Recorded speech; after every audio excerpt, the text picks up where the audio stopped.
fọ́tò yíyà fi khilaf bayna al-ulama àwọn afá ìyapọ̀ ẹnu sí méjì lórí ẹ̀. So táwọn afá bá ti wá ìyapọ̀ ẹnu ni kí ni tó yẹ ká àfá ò ṣe pàápàá jùlọ àfá tó jẹ́ àfá àwùjọ rẹ̀. Nítorí ká àfá ò ṣe òun ni tí ànábì máa ń ṣe. Ẹ dákun ẹjẹ́ àjọ tẹ́tí gbọ́ fatwa náà. Bismillah. Ẹ̀rù ọ̀bà ó pé ànábì sọ pé la'ana Allahu al-musawwirin ànábì ní kò ní dáhùn wọn náà yàwó. Àbí fọ́tò yọ pé àrùn yọ gbọ́dá sí mọ́. Ó ti sọ mọ́ ìsẹ̀mí wa. Ọ̀bẹ abẹ́ nílò ìlú ìbò. Ẹ̀mí lọ́sẹ̀ ID card school ID card company. Ọlọ́run bá ṣe dáadáa fún àwọn afá wa. Ilman bi annahu min ulaika al-afghad alladhina anqadha Allahu bihim hadhihi al-ummah min jahalati al-jahilin wa dalalati al-mudillin wa min ghiwayati al-ghawin. Ọlọ́run kó bá ṣe dáadáa fún àwọn afá wa. Nínú àwọn tó lọ́n lò lásìkò ìpòpọ̀ ni wọ́n. Pàápàá jùlọ láti kó àwọn jáde níbi òkùnkùn ẹbọ wá sí ibi ìmọ́lẹ̀ tawhid. Ọlọ́run bá ṣe dáadáa fún wọn.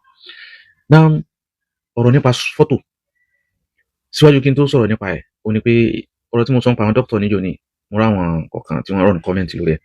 Ẹnìbọ̀ tó bá fẹ́ rọ̀ ní kọ́mẹ́ǹtì lórí eléyìí kó tó di pé ó rọ̀ ní kọ́mẹ́ǹtì lórí ẹ̀ dákun kọ́háwà èyí tí mo fẹ́ kẹ́ tẹ̀síwájú ni kọ́háwà kọfí náà ń pè ní kọfí halal ni àbí haram kọ́kọ́ dáhùn yóò síwájú pẹ̀lú àárọ̀ ní kọ́mẹ́ǹtì ẹ̀. Ẹlẹ́ẹ̀kejì ó ní pé fọ́tò yíyà fi khilaf bayna al-ulama àwọn afá ìyapọ̀ ẹnu sí méjì lórí ẹ̀. So táwọn afá bá ti wá ìyapọ̀ ẹnu ni kí ni tó yẹ ká àfá ò ṣe pàápàá jùlọ àfá tó jẹ́ àfá àwùjọ rẹ̀. Nítorí ká àfá ò ṣe òun ni tí ànábì máa ń ṣe kama akhbaratina sayyidatuna Aisha radiyallahu ta'ala anha gẹ́gẹ́ bí ìyá ńlá wa Aisha tí wọ́n ti ṣàlàyé fún wa nípa oúnjẹ ọlọ́run.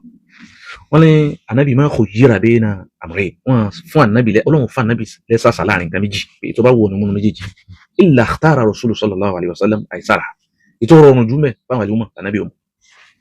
So eléyìí ni wọ́n tún fi àpìlì náà sí àwọn afá wa mo sì àpìlì sí àwọn afá wa tó ṣára fún jọni kan dákun kan wo àwùjọ wa yìí ìtí ọ̀rọ̀ wa lọ́rùn nípa bá wa tú sí pàápàá jùlọ tí o bá ti sí adìnà náà sìn káàrí náà sùn káà látọ̀dà nábì tó gé pọ́n tó ń tí wí ni. Èyí tó wá tó rọrùn jùmẹ̀ àbí tó clear jùmẹ̀ ni pé súrà tí àwọn afá wa ń ṣàlàyé kì í ṣe súrà photography kì í ṣe irú fọ́tò táyà torí pé súrà yìí ọba nàbì láyé gbogbo àwọn sàhábà ò mọ̀ tó yẹ pé àwọn sàhábà ò mọ̀ irú fọ́tò táyà yìí tálà nàbì wa ń bá wí ó tàn nàbì tó bá wọn wí àwọn ní ń ṣàlàyé fún àwa bá ní. So tánàbì wọn bá wọn èèyàn sọ nǹkan kan tí ò yé wọn tí wọn mọ̀ sí tí ó bá yé wọn ó béèrè ó yé wọn ni ó jẹ́ wọn ó béèrè.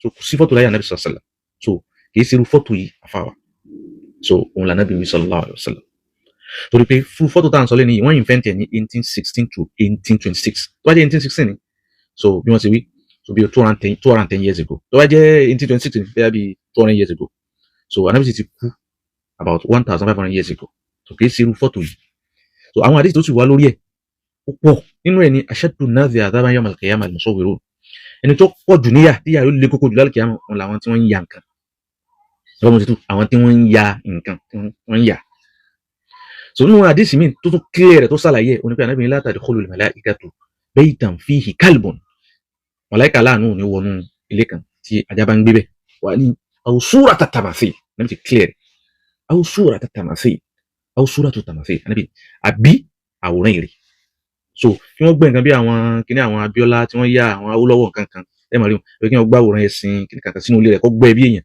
níta náà bí sallallahu alaihi wasallam kì í ṣe irú fọ́tò yìí so àwọn àfáwà kan dákun kí wọ́n wo àwọn àlùmọ̀ wọ́n fi máa fún wa láwọn tí ó rọrùn ẹ̀sìn ti wà stake àìgbọ́dọ̀ ní kọ̀ọ̀kan wá so torí pàwọn àlàáfà àti gbogbo àwọn ayé ń wò so abẹ ọba àlekíọlá bímánì fadli wa karami wa ihsani kó já rí ẹ̀mí mímọ́ àwọn àfáwà kó já rí lópẹ́ assalamu alaikum wa rahmatullahi ta'ala wa barakatuh.